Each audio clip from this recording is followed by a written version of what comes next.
ವಯನಾಡಿನ ಕಲ್ಲಡಿಯಲ್ಲಿ ಭೀಕರ ಗುಡ್ಡ ಕುಸಿತ. ಒಂದೊಂದು ದೃಶ್ಯವೂ ಕೂಡ ಕರುಣಾಜನಕ. ವಯನಾಡಿನ ಕಲ್ಲಡಿಯಲ್ಲಿ ಭೀಕರ ಗುಡ್ಡ ಕುಸಿತ. ಒಂದೊಂದು ದೃಶ್ಯವೂ ಕರುಣಾಜನಕ, ಭಯಾನಕ.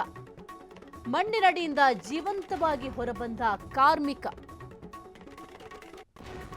ಮೇಲಿಂದ ಮಣ್ಣಿನ ಜೊತೆ ಉರುಳಿ ಬಂದಿದ್ದ ಕಾರ್ಮಿಕನನ್ನ ರಕ್ಷಿಸಲು ಪರದಾಡಿದ ಸ್ಥಳೀಯರು. ಮನ ಕಲಕುವಂತಿದೆ ಕಾರ್ಮಿಕನ ರಕ್ಷಣೆ ಮಾಡುವ ದೃಶ್ಯ. ವಯನಾಡಿನ ಕಲ್ಲಡಿಯಲ್ಲಿ ಭೀಕರ ಗುಡ್ಡ ಕುಸಿತ ಆಗಿದೆ. ಈ ಒಂದು ಗುಡ್ಡ ಕುಸಿತದ ಒಂದೊಂದು ದೃಶ್ಯವೂ ಕೂಡ ಕರುಣಾಜನಕವಾಗಿದೆ, ಭಯಾನಕವಾಗಿದೆ ದೃಶ್ಯಗಳು. ಕಾರ್ಮಿಕರನ್ನ ರಕ್ಷಿಸಲು ಸ್ಥಳೀಯರು ಪರದಾಡಿದ್ದಾರೆ. ಇನ್ನು ಒಂದೊಂದು ದೃಶ್ಯವೂ ಕೂಡ ನೀವು ಗಮನಿಸಬಹುದು ಯಾವ ರೀತಿ ಇದೆ ಅಂತ. ಸಾಕಷ್ಟು ಜನ ಆ ಒಂದು ಮಣ್ಣಿನ ಅಡಿಯಲ್ಲಿ ಸಿಲುಕಿದ್ದಾರೆ. ರಕ್ಷಣಾ ಸಿಬ್ಬಂದಿಗಳು ಹರಸಾಹಸವನ್ನ ಪಡ್ತಾ ಇದ್ದಾರೆ. ಸಿಲುಕಿರುವವರನ್ನ ರಕ್ಷಣೆ ಮಾಡಲಿಕ್ಕೆ ಈಗ ಆಲ್ರೆಡಿ 5 ಜನರನ್ನ ರಕ್ಷಣೆ ಮಾಡಲಾಗಿದೆ. ಇನ್ನು ಕಾರ್ಮಿಕರನ್ನು ಕೂಡ ಈಗ ಸ್ಥಳೀಯರು ರಕ್ಷಣೆಯನ್ನ ಮಾಡಲಿಕ್ಕೆ ಬಹಳ ಪರದಾಡಿದ್ರು. ಇನ್ನು ಮೇಲಿಂದ ಮಣ್ಣಿನ ಜೊತೆ ಕಾರ್ಮಿಕ ಉರುಳಿ ಬಂದಿದ್ದ. ಇನ್ನು ಸದ್ಯಕ್ಕೆ ಮಣ್ಣಿನ ಅಡಿಯಲ್ಲಿ ಜೀವಂತವಾಗಿ ಕಾರ್ಮಿಕ ಹೊರ ಬಂದಿದ್ದಾನೆ. ಆತನನ್ನ ರಕ್ಷಣೆ ಕೂಡ ಮಾಡಲಾಗಿದೆ. ಜೊತೆಗೆ ಆತನನ್ನ ಆಸ್ಪತ್ರೆಗೂ ಕೂಡ ದಾಖಲು ಮಾಡಲಾಗುತ್ತೆ. ಏಕೆಂದರೆ ಮಣ್ಣಿನ ಅಡಿ ಸಿಲುಕಿರುವಂತಹ ಸಂಬಂಧದಲ್ಲಿ ಉಸಿರಾಟದ ಸಮಸ್ಯೆಗಳು ಎದುರಾಗುತ್ತೆ. ಉಸಿರಾಟದ ಸಮಸ್ಯೆಗಳು ಎದುರಾದಂತಹ ಸಂದರ್ಭದಲ್ಲಿ ಅವರ ಆರೋಗ್ಯದಲ್ಲಿ ಸಾಕಷ್ಟು ಏರುಪೇರುಗಳಾಗುತ್ತೆ.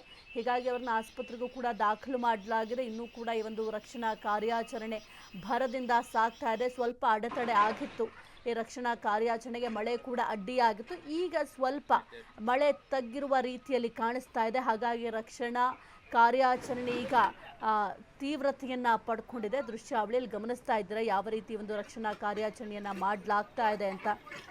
ಇದೇ ಮೊದಲ ಬಾರಿಗೆ ವಯನಾಡಿನಲ್ಲಿ ಈ ರೀತಿಯ ದುರಂತ ಸಂಭವಿಸಿರೋದಲ್ಲ. ಸಾಕಷ್ಟು ಬಾರಿ ಇದೇ ರೀತಿಯ ದುರಂತಗಳು ಸಂಭವಿಸಿದೆ. 2019 ಆಗಿರ್ಬೋದು, 2020 ಆಗಿರ್ಬೋದು, ಜೊತೆಗೆ 2024 ಆಗಿರ್ಬೋದು. ಸಾಕಷ್ಟು ಬಾರಿ ಇದೇ ರೀತಿಯ ಮಹಾ ದುರಂತಗಳು ಸಂಭವಿಸಿದೆ. 2024ರೂ ಅಷ್ಟೇ ಜುಲೈ 20ರಂದು ಕೂಡ ಇದೇ ರೀತಿ ಆಗಿತ್ತು.